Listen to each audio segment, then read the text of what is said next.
Dental representatives, you are a part of the team as much as the dental assistant, the dental hygienist, anybody else in the office. If you are a really good dental representative, and what I mean by that is this. You need to be an advocate. You need to be a friend of the dentist. It's way past time of being the order taker, because I don't need another order taker. Me as a dentist in my office, I don't need an order taker. I can go to the internet. I can order whatever I want. I don't need someone to come in just to kind of pat my head and take my order. I need you to be my friend, first of all, an advocate, and train me, teach me about what is going on in dentistry. You've got some great products that you are representing for your company. Go ahead, come in, tell me why they are going to really change my life, change my practice, and ultimately change my patients' lives. I don't need any more, the old order taker come in, just kind of do stock, check things off, and then you're out the door. It's much more today about relationship selling, and that's especially true to dentists more than anybody else. Listen, I train a lot of sales teams in dentistry as to how to go ahead and talk to dentists. And I know what it's like being a dentist. It's very chaotic in the office. There are lots of things happening. The front office is doing 10 different things. The dental assistant is doing 20. And I, the dentist, I'm getting pulled in every direction. And then you walk in.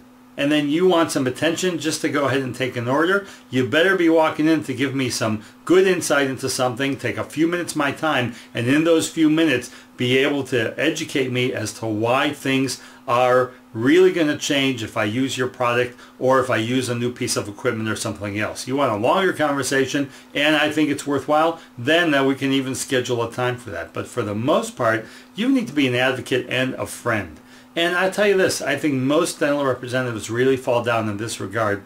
Walk into a dentist's office, take a look and see what's on the walls, take a look and see what's on his or her desk, and make a comment about it. Oh, I see you've got little kids. I've got little kids too, and then find some common ground. You need to go ahead and connect with your dentist customer almost immediately. Same is true with the front desk. If you can connect with your front desk, then wow, you will, the gateway problems just kind of disappear in dentistry. If you can connect with an assistant or a hygienist, they can be pretty big influencers to the dentist. So learn how to connect with people fast, and it doesn't take long. We're not talking about deep relationships here. We're just talking about fast. You want to be the kind of dental representative where people call you and they want more information from you. That's the kind. I just did a sales training in Jacksonville, Florida, and I was in the car with a very good friend of mine who's a pretty famous dental representative for a very good company.